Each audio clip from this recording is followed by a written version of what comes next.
홍경조입니다. 오늘 광주에 왔습니다. 광주는 91년 3월부터 92년 8월까지 제가 북구 우산동에 살면서 광주지검에서 검사를 하던 그런 시절을 보냈습니다. 그래서 생소하지 않는 그런 곳입니다. 그 당시에 광주에 있으면서 광주 시내뿐만 아니라 전남 일대도 두루 돌아봤고 전북 일대도 그 당시에 주로 돌아본 그런 경험이 있습니다. 제가 광주에 와서 오늘 5.18 국립묘지에 참배하고 난 뒤에 지금 여러분들한테 왔습니다. 질문하시면 제가 답변을 드리도록 하겠습니다. 질문하시죠.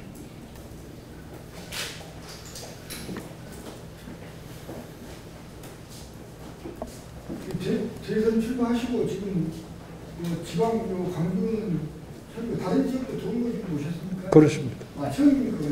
예, 인천 갔다가 서울 하고 인천 그리고 어제는 충북, 오늘은 광주입니다.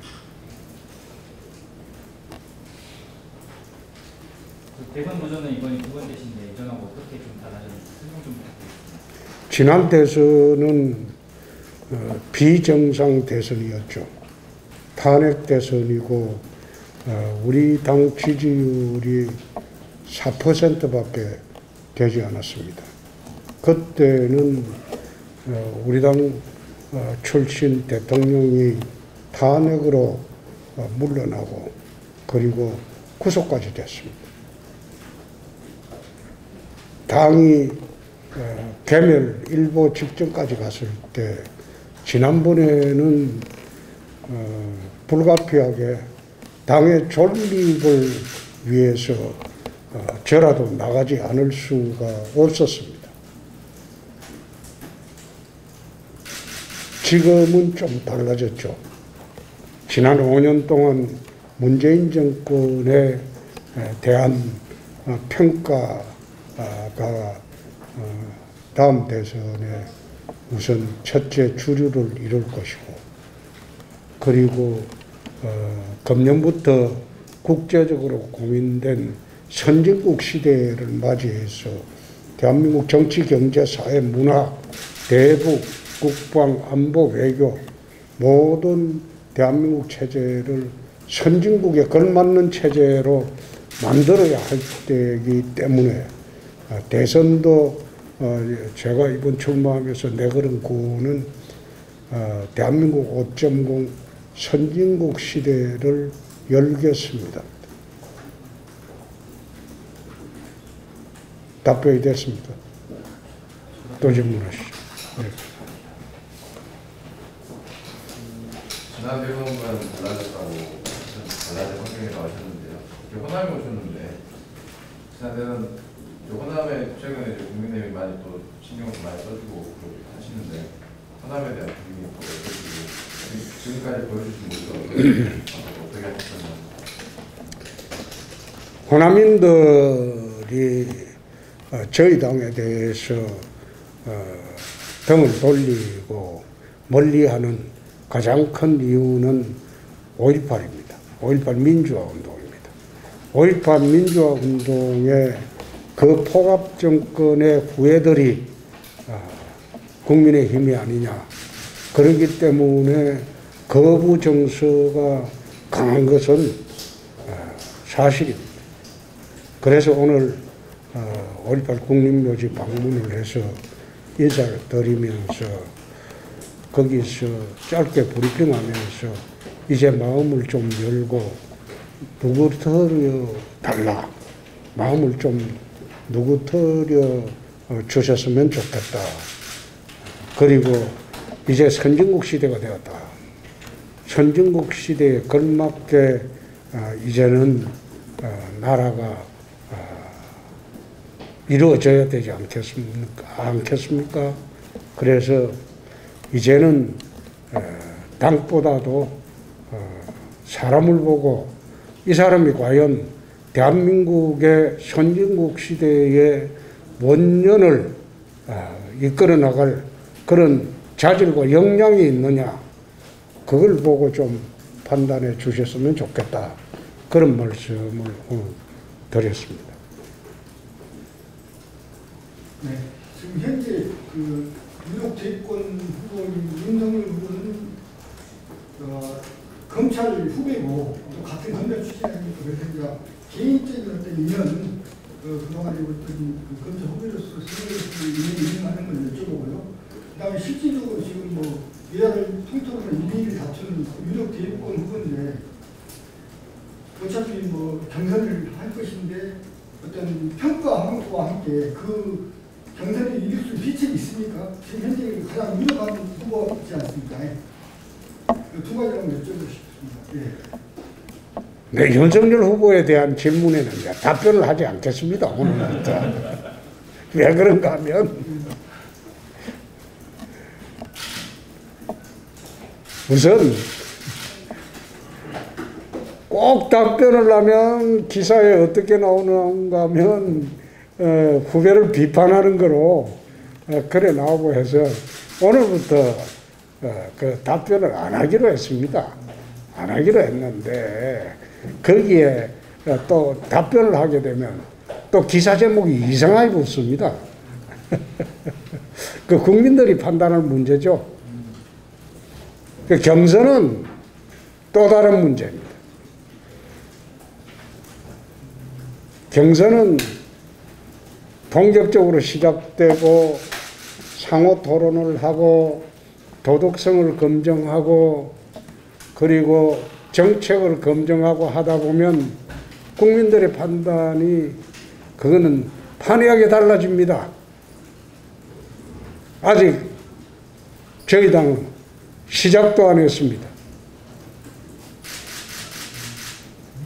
그러면 그 지지율 판정을 위한 대책 같은 게 있으신가요? 추석 때를 기점으로 좀 판단하고 계시는 것 같던데 지지율 판정에. 그래서 오늘 광주로 왔습니다. 전국 이렇게 지역별로 와서 기자분들 만나고 설명하고 토론하고 또 이야기를 듣는 것, 이게 다 대통령 선거 준비의 일환입니다. 전략은 가르쳐 주면 안 되죠. 그래서 광주에 왔다는 말씀을 좀 더 설명 좀 해주세요. 그래서 광주에 왔다는 말씀 좀 더 설명 주세요. 저희 당이 아까 내가 설명을 드렸지 않습니까? 왜 광주, 전남, 전북, 호남 지역에서 거부 반응이 심한가? 또 우리 당 지지율이 거의 한 자리 숫자도 안 되게 미약한가? 그 원인은 5.18 민주화 운동을 탄압한 그 후예들이 만든 정당이다. 그런 게 뿌리 깊게 박혀 있기 때문입니다. 그런데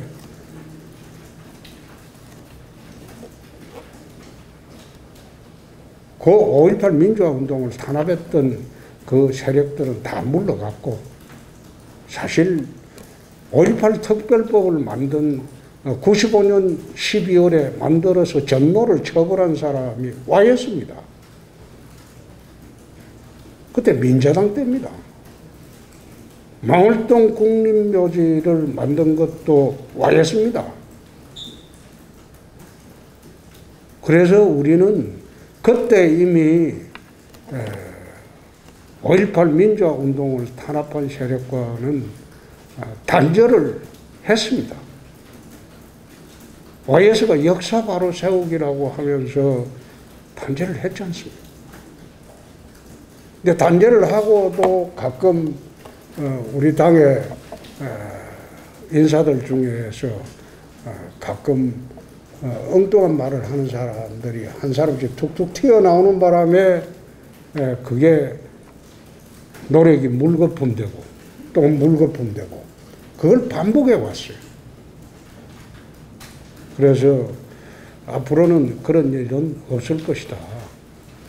없을 것이고 우리가 새롭게 뭉쳐진 세력으로서 우리가 그 광주, 전남 그리고 전북 호남인들에게 그렇게 우리가 이제는 차별 좀 안 해줬으면 좋겠다. 잘하겠다. 앞으로는 그런 말씀을 드리려고 왔습니다. 모종일보의 이상석 기자입니다. 출마선 3년 만에 오신 거 보면 호남에 대한 굉장히 적극적인 모습을 보여주고 있는 걸로 보이는데 혹시 이런 광주, 전남에 대한 뭐 구체적 비전 또는 그랜드 비전에 대한 말씀을 그거는 여러분들이 한번 들어보고 판단을 하시죠. 광주 전남 지역의 발전에 소외가 됐었다가 DJ하고 노무현 대통령 들어오고 또 민주당 문재인 정권이 들어와서 상당히 지금 균형을 잡아가고 있습니다. 그런데 문제는 이런 식의 발전 구도로 가지고는 좀 앞으로 국토균형 발전에 좀 어렵지 않겠느냐. 그래서 저는 4대 관문공항론을 주창을 하고 있습니다. 대한민국의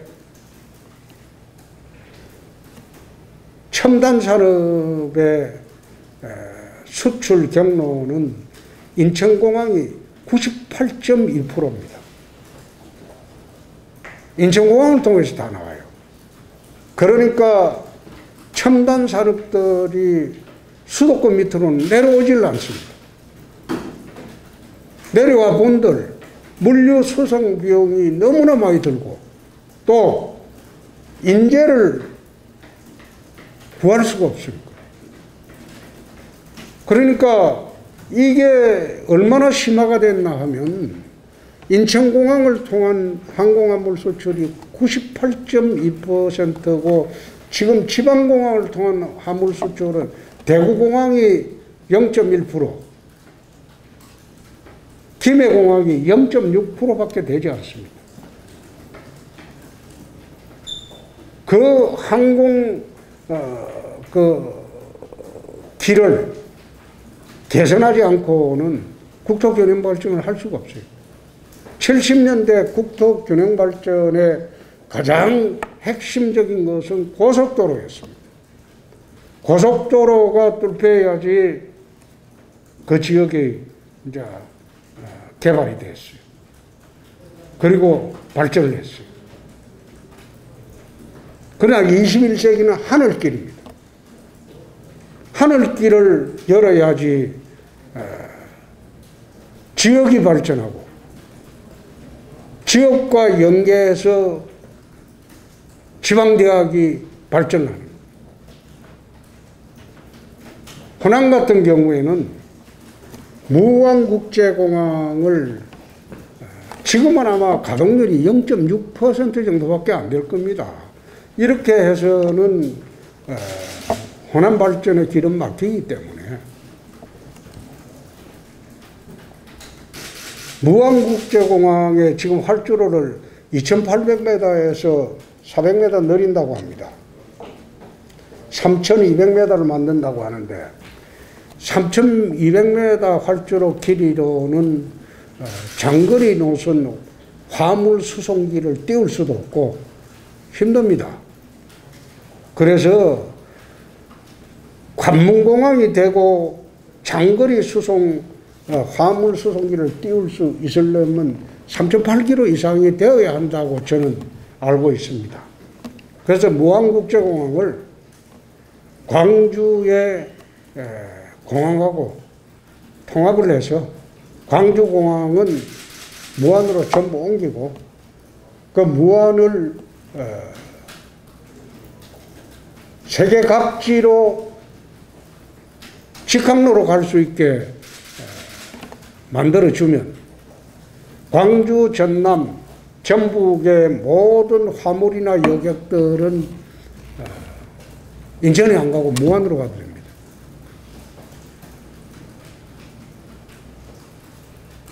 관문공항론이 인천, 그 다음에 부산의 가덕도, 그 다음에 대구의 TK 신공항, 대한민국은 4가지 관문공항만 있으면 충청 TK를 합쳐서 TK 신공항에서 항공화물과 여객들이 움직이고, 부울경은 거기는 가덕 신공항을 만들어서 거기서 여객과 화물을 움직이고, 그렇게 되면 공항 주변에 첨단 산업들이 이제 들어오게 됩니다.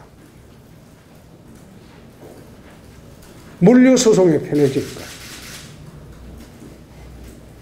그리고 기업이 이제 내려오기가 쉬워집니다. 수도권에 지금 뭐 SK 하이닉스인가 그게 용인에 가려고 하는 그 부지가 평당 1,000만 원 가량 된다는 이야기를 들었습니다. 그러나 지역으로 내려와서 그린벨트를 해제를 해주고 거기에 공장부지를 제공을 하고 산업부지를 제공을 해주게 되면 그럼 평당 10,000원짜리 땅에도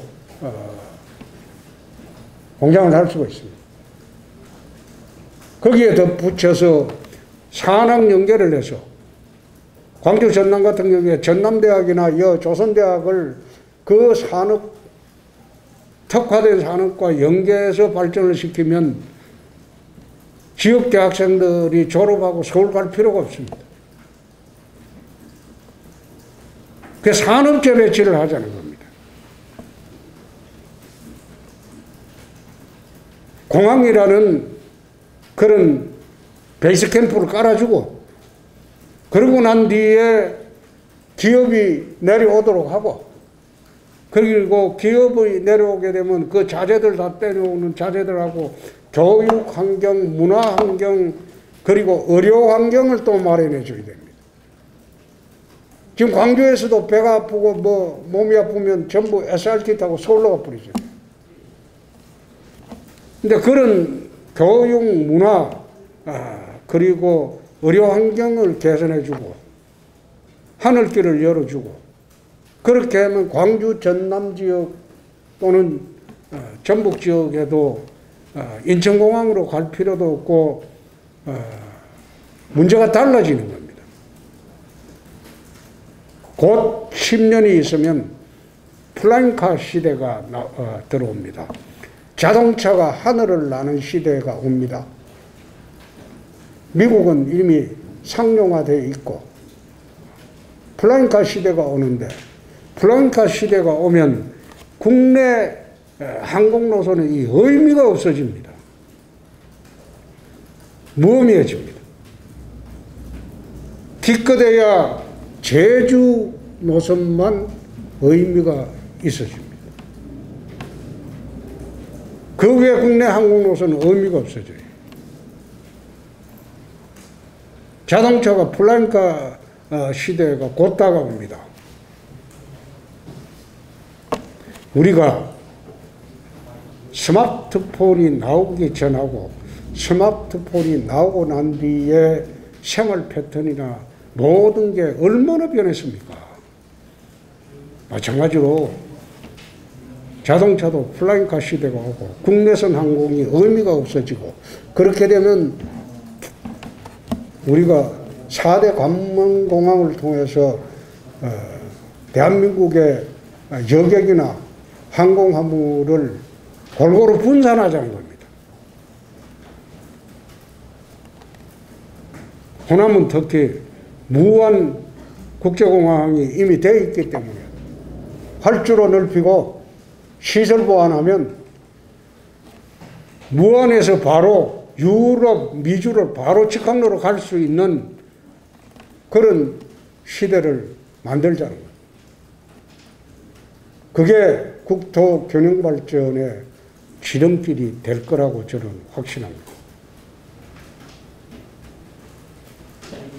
광주에서는 공공항 이전 문제가 또 무한공항이랑 연결이 되어 있는데 그런 부분도 염두에 두고 말씀하시는 건가요? 광주에서는 이 광주공항을 광주에 있는 공공항을 무한공항으로 그거는 전남으로 제가 단정한 문제는 아니지만 군공항뿐만 아니라 민공항도 보내야죠. 무한으로 다 보내는 게 안 맞지 않습니까? 군만 떼가 보내는 게, 그리고 앞으로 도심에는 국내선 공항은 의미가 없어집니다. 그러니까 내가 플라잉카 시대를 이야기했죠.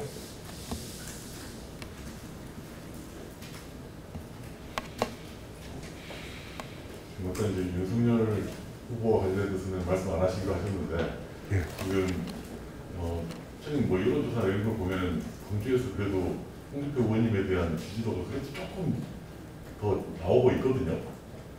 그래서 좀 와서 보시니까 좀 분위기는 좀 어떠신가요? 내가 오늘 어느 방송사에 그 인터뷰를 별도로 하고 왔는데, 당에 대해서 거부감이 있더라도 홍준표에 대해서 거부감이 있을 이유가 있느냐?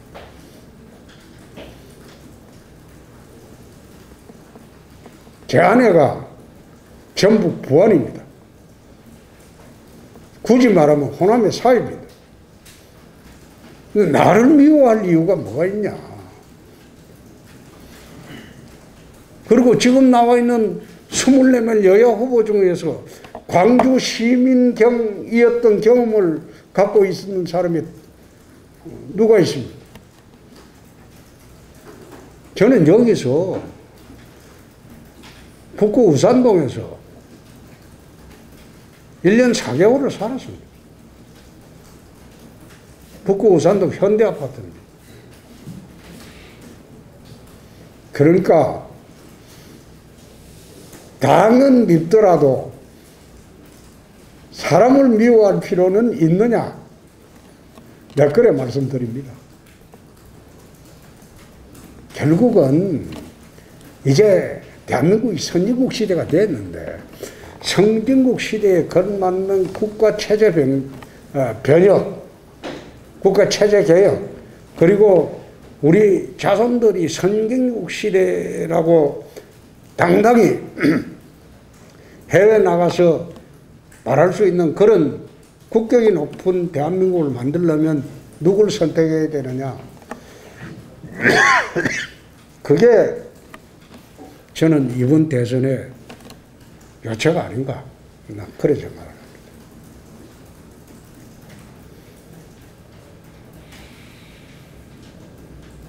이제 됐죠? 한 가지 질문. 예.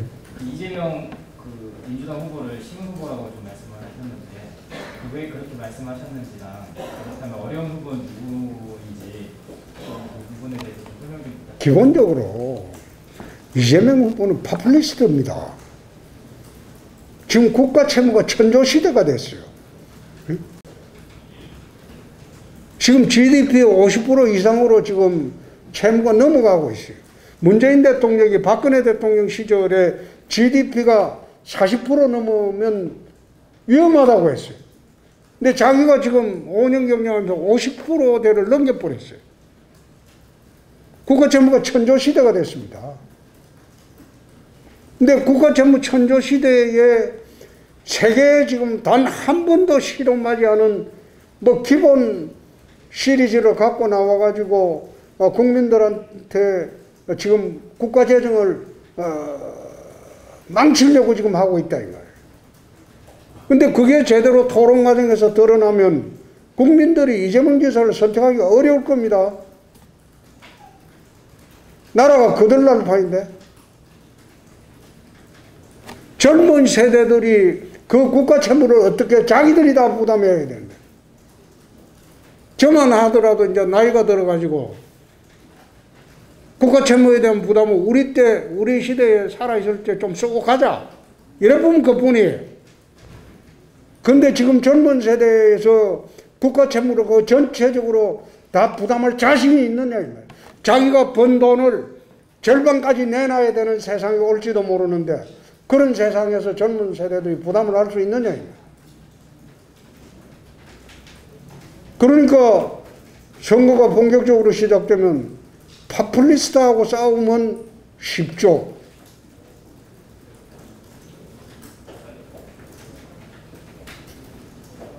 됐습니다. 어려운 건 누구로 생각하세요? 나머지는 다 어려워요. 예, 질문 있습니다. 그러면 지금 이제 이준석 대표를 기점으로 해서 이제 당내 이제 뭐 이렇게 여러 분란들이 있는데요. 그에 대해서 어제 김종인 전 비대위원장은 이제 조만간 이렇게 잘 해결될 거라고 전망하셨는데 그에 대해 어떻게 보시는지랑 그 컷오프 이제 4명 이제 통과하게 되는데 그냥 4명 후보가 혹시나 이제 그 홍 의원님은 다시 당연히 포함될 거라는 전망이 많은데 어떤 분들이 포함될 것으로 보시는지 궁금합니다. 그런데 컷오프는 제가 지금 말씀드리는 크나큰 결례입니다. 15명, 16명 나왔나 그랬는데 그거는 말씀을 안 드리는 게 맞고요. 두 번째 이제 이준석 대표 문제는 지금 당대표 뽑은 지 2달밖에 안 됐습니다. 그 젊은 당대표를 처음 뽑을 때 당원과 국민이 뽑았습니다. 그 당대표 뽑을 때 우리 당협위원장이나 국회의원들은 다른 데 줄을 다 서가 있었어요. 이준석 대표에 줄 선 사람 한 사람도 없습니다. 그런데 당원과 국민들이 이준석 대표를 뽑았다는 것은 당이 변화하고 개혁을 해달라 이 뜻으로 뽑은 건데 지금 이준석 대표를 여러 가지 이야기가 있긴 하지만은 대선은 공정 관리를 하려고 노력 많이 하고 있지 않습니까? 예? 토론계에도 많이 하고. 그런데 토론 못하겠다고 그런 식으로 문제를 다른 데로 틀어가지고 방향을 틀어가지고 이준석 대표를 공격하면서 결국 토론을 취소시켰잖아요. 그게 맞습니까? 대통령 예비후보로 나왔으면 전 국민 앞에 선 건데 어떤 토론도 회피해서는 안 됩니다. 토론이 겁나고 토론에 자신이 없으면 접어야죠. 토론도 안 하고 그냥 나를 초대해달라 이런 식으로 난 그런 거는 내가 참 처음 보네. 내가 26년 정치했습니다. 내가 그런 사람들은 처음 보네. 예. 이상은 그만하면 되겠습니까? 이제 없죠? 예, 예. 고맙습니다. 아까 이야기했던 대로 당에 대한 감정도 좀 누그러뜨려 주시고 그리고 본격적으로 대선에 임하면 선진국 시대를 이끌어갈 만한 추진력 있고 통찰력이 있는 지도자가 누구인지 그 사람을 선택해 주셨으면 합니다. 잘하겠습니다. 고맙습니다.